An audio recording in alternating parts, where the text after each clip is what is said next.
Salut à tous, on se retrouve de Mercato concernant le Barça. On va voir un petit peu ce qui se passe parce que comme vous le savez, il y a quand même pas mal de grosses nouvelles qui sont sorties ces derniers jours.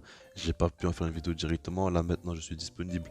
Donc je vous en fais une, on va essayer de voir vraiment ce qui se passe et quelle serait la suite parce qu'on parle beaucoup de Lewandowski, de Jules Koundé, etc.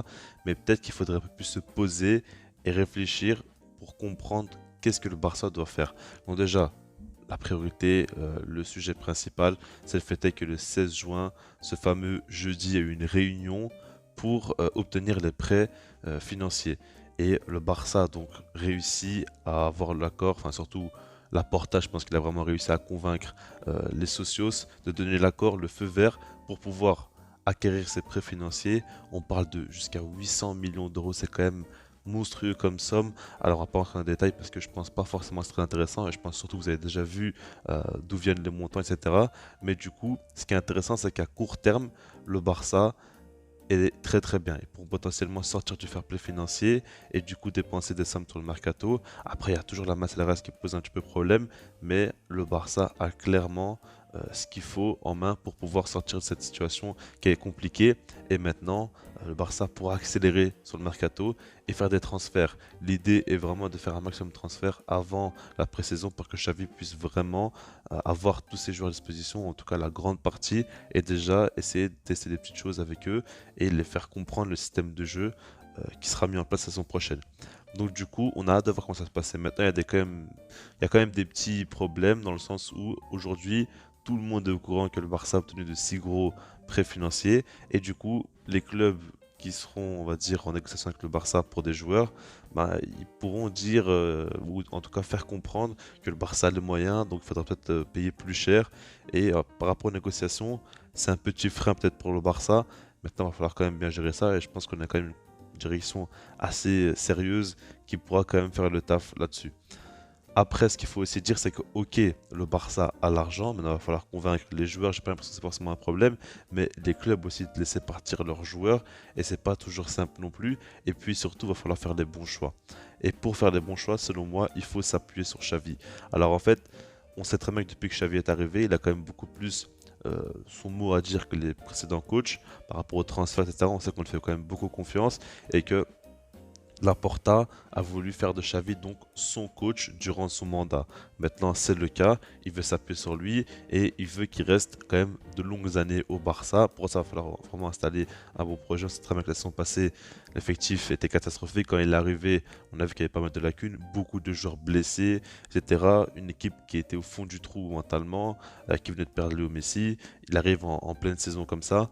C'est très compliqué. Malgré tout, il a su relever la tête de l'eau. Et mercredi d'hiver, quelques transferts qui sont arrivés. Il a su vraiment bien les incorporer dans l'effectif et bien les utiliser. On a vu qu'il a fait du très bon travail. On a vu que par le jeu, le Barça a retrouvé quand même pas mal de résultats face aux grosses équipes. Il y a eu pas mal de très bons matchs qu'on a vus. Après, en fait, saison, c'était quand même moins bien. Maintenant, si on regarde quand même beaucoup plus de positifs, et Xavi a quand même bien travaillé. Maintenant, il va falloir lui laisser l'opportunité de créer sa nouvelle équipe, de simplement choisir les profils qui lui manquent pour pouvoir mettre en place son style de jeu, parce qu'en soi, on ne sait même pas si le style de jeu on va dire, qui a été mis en place par Xavi durant la saison qui s'est écoulée, on ne sait même pas si c'est vraiment ça qu'il veut pour le Barça ou non. Parce que peut-être qu'il n'estime pas avoir les profils nécessaires pour jouer comme il le souhaite réellement. Et par exemple, c'est fortement possible que le Barça passe à une défense à 3 la saison prochaine et qui est complètement un autre visage, un milieu de terrain à 2 potentiellement aussi. On ne sait pas, mais en tout cas, il se peut qu'il y ait beaucoup de changements, même dans l'animation. Quand on sait que, par exemple, je ne vais pas rentrer dans les détails, mais quand on sait que, par exemple, le Barça avait quand même un jeu étonnamment assez vertical. Ok, il y avait un jeu de position aussi, mais on a vu quand même un jeu souvent très vertical. Ter Stegen a quand même fait pas mal de fois des dégagements sur Aubameyang. On a vu que des fois, ça n'hésitait pas à faire des passes longues et à aller directement en profondeur sur Aubameyang, Adama Traoré, Dembélé. Ça n'hésitait pas à faire ça. Alors qu'avant, on voyait pas trop ça, mais surtout, on pensait pas que Xavi allait s'adapter comme ça au football moderne. Et il l'a fait, et peut-être c'est parce qu'il avait tout simplement pas la qualité nécessaire pour avoir un jeu de position bien plus marqué, et peut-être qu'avec de nouvelles recrues, il pourra le faire. En tout cas, on verra bien. Maintenant, on parlait un petit peu des joueurs ciblés, j'en ai déjà parlé beaucoup, mais on va se parler de deux joueurs et des grandes priorités. Alors le premier, c'est Robert Lewandowski. Comme vous le savez, le Barça veut un élément offensif. Ils veulent tout simplement un joueur capable de marquer beaucoup de buts et qui pourra tout simplement nous aider parce que on sait très bien que par exemple pour les championnats, là le championnat d'Espagne, il te faut quand même un joueur capable de marquer pas mal de buts, ça t'assure quand même beaucoup de points de gagner. C'est aussi simple que ça, tout simplement parce qu'il y a beaucoup de matchs qui se finissent sur des matchs nuls tout simplement, ou 0-0, 1-1, des trucs comme ça. Si tu as un Lewandowski avec toi, il peut vraiment débloquer la situation et te faire gagner le match. Et puis en dehors de ça, c'est un joueur de classe mondiale et on n'en a pas. En plus, surtout, je pense que ce qui est très important à prendre en compte, c'est le fait est qu'on n'a pas de tueur face au cage. On a des joueurs quand même qui sont un peu trop gentils.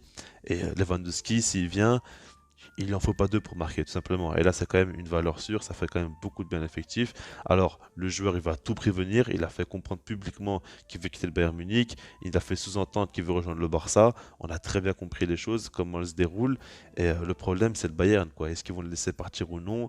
Comme le Bayern fait son très, très compliqué avec Juan Nagelsmann, ils sont pas dans une très bonne dynamique en ce moment. C'est vrai que perdre à ce moment-là Lewandowski, c'est peut-être trop dangereux pour eux. Alors peut-être qu'ils vont essayer de le garder encore un an. Maintenant, quand on voit que le joueur va à tout prix partir, c'est une légende quand même, hein, au Bayern. Ce serait bizarre quand même pour l'image du club de le forcer à rester. Et je pense que ça va leur faire perdre beaucoup à ce niveau-là. Maintenant, il faudra voir comment ça va se dérouler. Moi, je pense quand même qu'il va signer au Barça. J'ai un bon pressentiment là-dessus. Surtout par rapport au fait qu'il ait parlé publiquement, en fait. C'est ça qui accélère beaucoup les choses et qui me fait dire qu'il va aller jusqu'au bout et qu'il va tout tenter pour quitter le Bayern. Après, on a Jules Koundé. Et comme je dis depuis des mois, avant qu'on arrive à ce mercato d'été, je vous le disais, le Barça, après c'est pas non plus un truc de fou que j'ai dit, mais le Barça aura deux grandes priorités, c'est un top attaquant et un top défenseur. Et on y est clairement en ce moment, le Barça avance sur les deux dossiers, comme jamais, il pousse au maximum. Et par rapport au défenseur, c'est Jules Koundé qui a été choisi. Alors moi je l'ai toujours dit, pour moi il faut un joueur plus expérimenté, avec qui apporte plus de valeur directement. En fait il faut un joueur très confirmé qui va venir et qui va performer directement. Il n'y aura pas de doute, il n'y aura pas de ce qu'il va réussir à s'incorporer dans l'effectif. Est-ce que au niveau du mental sera assez solide, etc. Il n'y aura pas de doute. Je suis plus sur un Koulibaly par exemple. Maintenant, il faut respecter le choix de Xavi dans le sens où on sait très bien que Koundé est bien plus jeune et quand on regarde son profil, je pense que c'est très difficile de trouver sur le marché un joueur qui a plus un profil compatible au Barça que Koundé en tant que défenseur. Franchement, pour moi, il a énormément de qualité et surtout par rapport au jeu que je savais mettre en place, c'est très bien que ça va jouer quand même assez haut sur le terrain, ça va beaucoup presser. Koundé, certes avec Séville, il joue pas non plus aussi haut que ça, mais c'est un joueur qui est tellement rapide, qui est tellement à l'aise balle de pied et qui peut faire du dépassement de fonction. Il peut très bien porter la balle, gagner des mètres, essayer de trouver l'homme libre par sa qualité de passe, par rapport à sa vision de jeu. Non, franchement, dans le jeu, il peut beaucoup nous apporter, mais après, défensivement aussi, il est très rugueux. Et puis, si on regarde sa complémentarité avec Araujo, pour moi, je l'ai déjà dit, mais elle me paraît quand même très intéressant. Donc, du coup, il y a quand même pas mal de qualités.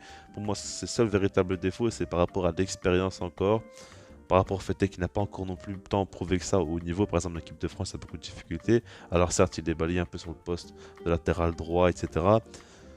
Mais je trouve quand même qu'il a été souvent décevant quand même en équipe de France. Ça, c'est assez dommage pour lui.